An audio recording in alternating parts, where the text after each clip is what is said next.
మనం ఇప్పుడు చాలా మంచిగా హోటల్ టేస్ట్ ఉండే సాంబార్ పొడి చేసుకుందాం. చూడండి ఏమేమి. First stove అంటిద్దాం.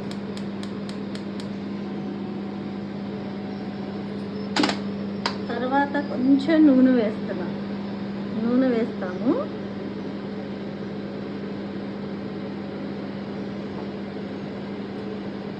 ఇదిగోండి ధనియాలు. ఈ గిన్నెకి సాంబార్ నేను చేయదలుచుకున్నా. దానికి సరిపడా ఇంగ్రీడియంట్స్: ధనియాలు, ఎండుమిర్చి,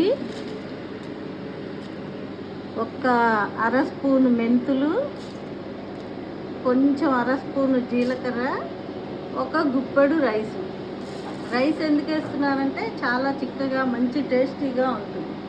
కొంతమంది బియ్యం పిండి కలుపుతారు. బియ్యం పిండి కన్నా ఇది చాలా టేస్ట్గా ఉంటుంది. ఇంగువ, అర స్పూను ఇంగువ.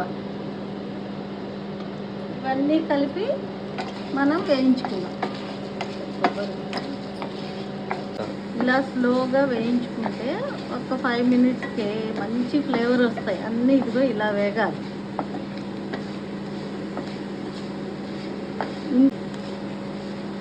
ఇలా ఫ్లేవర్ వచ్చేంత వరకు వేయించుకోవాలి.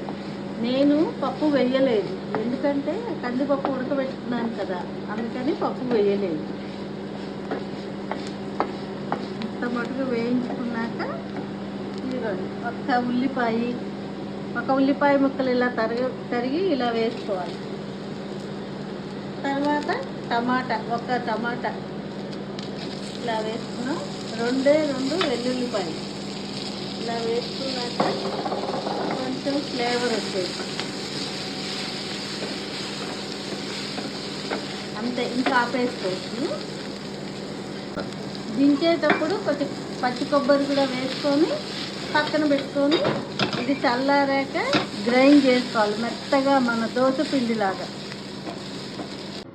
మనం మిక్సీ వేసుకుంటూ మధ్యలో ఇలా వాటర్ వేసుకుంటూ దోశ పిండిలాగా మెత్తగా గ్రైండ్ చేసుకోవాలి. ఇదిగోండి ఇలా మన దోశ పిండిలాగా మెత్తగా గ్రైండ్ చేసుకొని తీసుకోవాలి. మనకు సాంబార్లోకి ఏమేమి ముక్కలు కావాలో అవన్నీ వేసుకొని ఉడకబెట్టుకున్నాక ఇలాగ చింతపండు పులుసు పిసికి వేసేసుకోవాలి. ఇదిగోండి మనం సాంబార్కి చేసుకున్న పేస్టు కలిపేస్తున్నా ఇందులో. ఇలా చేసుకోవాలి పేస్టు. మనకెంత సాంబార్ కావాలో అంత సాంబార్కి చేశాను. నాకు ఈ గిన్నెకి కావాలి, అందుకే ఈ గిన్నెకి సరిపడా సాంబారు చేశాను. ఇవన్నీ ముక్కలన్నీ ఉడకబెట్టుకున్నాక లాస్ట్లో పప్పు కూడా వేసేసాను. ఇంకా అయిపోయిందండి సాంబారు. ఇందులో తగినంత ఉప్పు, పసుపు వేసేసి ఇంకా పోపు పెట్టుకోవటమేనండి. ఇంకా అయిపోయింది సాంబార్. ఇంకోండి పోపు వేస్తున్నా. జీలకర్ర, మినపప్పు, జీలకర్ర, ఆవాలు, 2 ఎండుమిర్చి, కొంచెం ఇంగువ,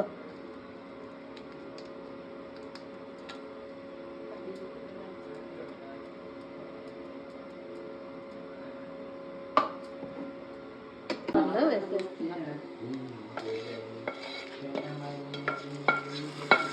ఇదిగోండి tasty sambar ready. Tasty sambar ఇడ్లీలో కూడా బాగుంటుందండి, అన్నంలోకి సూపర్ ఉంటుందండి. ఎలా చేసుకొని తినచ్చండి. ఇదిగోండి చూడండి ఎలా ఉందో కలర్, ఎంత బాగా వచ్చిందో చూడండి.